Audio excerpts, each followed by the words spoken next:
welcome, give it up for James Roberts, everybody.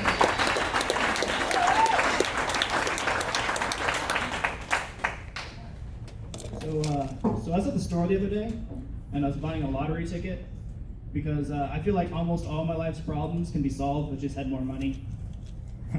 And the lady at the counter was like, "So what would you do if you won?" So for starters, I would pay all of my bills on time. And not just some of them, like all of them. And I wouldn't be humble about it either. Like, I'd take pictures and I'd put it on the internet. Like, see this, guys? This is a power bill without a late fee. I told that joke in Seattle and nobody laughed. They just started clapping. That's a really weird time for an applause break. Oh man, I really respect the fact you're responsible with the money you don't have. Thanks. I feel like the next thing I'd do if I won the lottery is I'd build a town, like from the ground up. I told my sister this, and she's like, "What would you call it? Jamestown?" So that's a terrible idea. Like, if I get the golden opportunity to name a city, I'm not going to name it after myself. I'm not going to call it Jamestown. I'm going to call it Pound Town. A big old welcome sign that says, "Welcome to Pound Town." Population, you. Next thing I'd do if I won the lottery is I'd buy a racehorse, like one for the Kentucky Derby. And I'd name him My Face, because I feel like if I had a racehorse named My Face, just magic would happen. Imagine this, you're at the Kentucky Derby, maybe place a few bets or whatever, and you hear, "And they're off. We've got Secretary down front, followed by Black Beauty, then Spirits down in Cimarron, and finally we have My Face buried in the rear."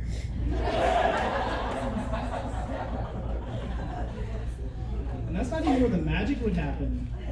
Like, it wouldn't even be magical if My Face won by a nose. No, the real magic would happen like on the last lap. And here My Face takes a move to the inside. Because at that moment, you get all these rich people trying to make a quick buck off My Face. They'd really get into it, start chanting and cheering, like, "Come on, My Face, you can do it, come on, My Face!"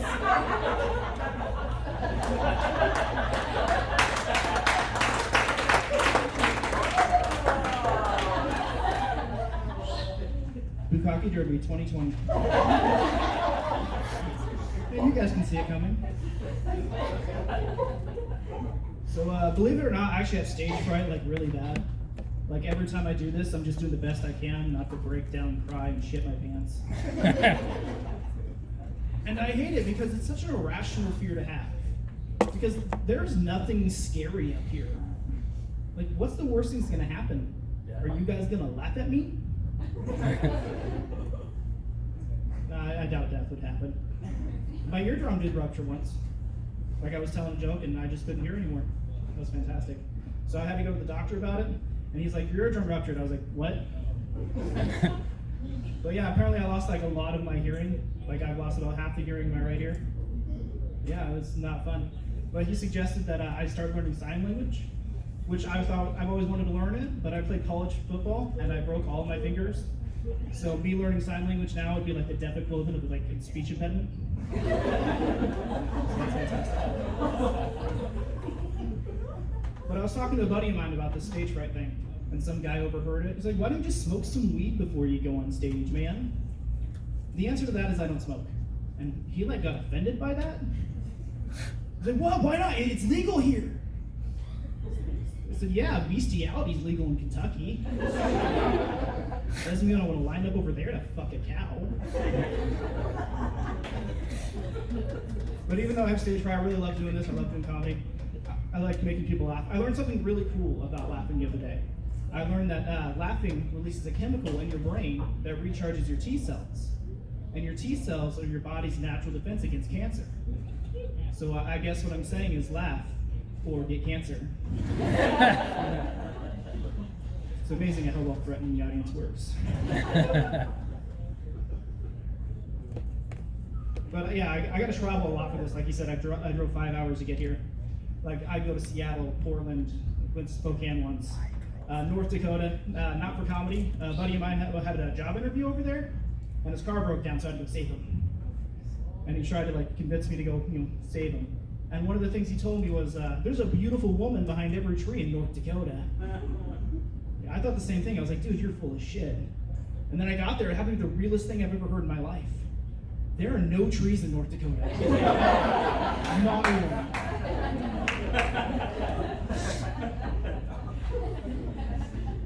So I was hanging out with my cousin at my grandma's house and was telling some of my jokes because he's never heard them before.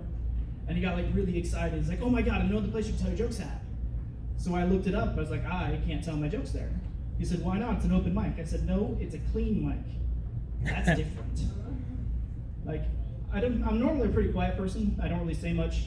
But when I do, typically it's just the fuck word. And my grandma overheard this, and she's like, we're gonna go to church. Church is gonna fix this. It's like, all right, Grandma, I'll go to church with you. I feel like you're about to give me a whole bunch of brand new material. So I went to church with my grandma, because church is gonna fix this. And you know what? Miracles have happened. And it turns out, they don't like you when you cuss there either. Like, did you know you can get kicked out of church? That's a really weird feeling. Because they're like, don't worry, Jesus still loves you. Just not enough to let you in his dad's book club. That's enough about the Bible. Let's talk about a different book. Does anyone else feel like 50 Shades of Grey has ruined their sex life? Me and this guy over here, yeah. Yeah, me too. Like, because before, if someone had like a weird quirk or fetish in bed, they let you know about it. Now you show up for Netflix and chill, and they're just like, welcome to my sex dungeon. We're gonna put on all black leather, and I'm gonna hit you with this whip. No, thank you. In fact, I'm gonna go ahead and rate this booty call a 1 out of 5 stars. Your Netflix had like 0 chill.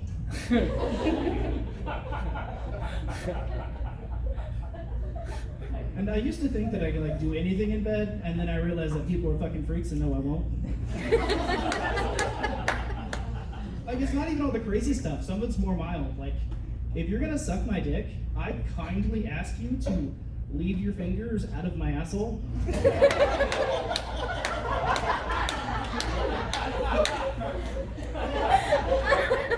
Thank you. No, I won't pee on you. Sober. Another big one is, don't call me daddy. I feel like that's wrong on so many levels. And I'm pretty sure the word daddy's become so sexualized that my kids are gonna have to grow up calling me dude. Knowing my luck, I'm a shit parent, they're gonna have duty issues. Another big one is like, if we're having sex, don't hit me. Like, I thought I was experiencing good old-fashioned cowgirl. She thought she was experiencing good old-fashioned UFC. She knew how to ground and pound. And if you're one of these people that like to punch people in the face while fucking, like, give them a heads up. And a mouthpiece. But it's not all bad. There's some crazy things out there that I've tried. Like, I was with this one girl, she was like super into bondage. I was like, you know what? That sounds like it'd be fun, new, and exciting. 2.5 hours later, playing Boy Scout later, tying this bitch into knots. Finally done, and halfway through it, I get to thinking, this doesn't feel like kidnapping at all. Like, I hogtied the fuck out of her, like, she couldn't move. And I got to thinking about it, I was like, how is this supposed to be fun? She can't move. I have to do all the work now. But she was all for it. She was like, do whatever you want to me. It's okay. I want to untie you.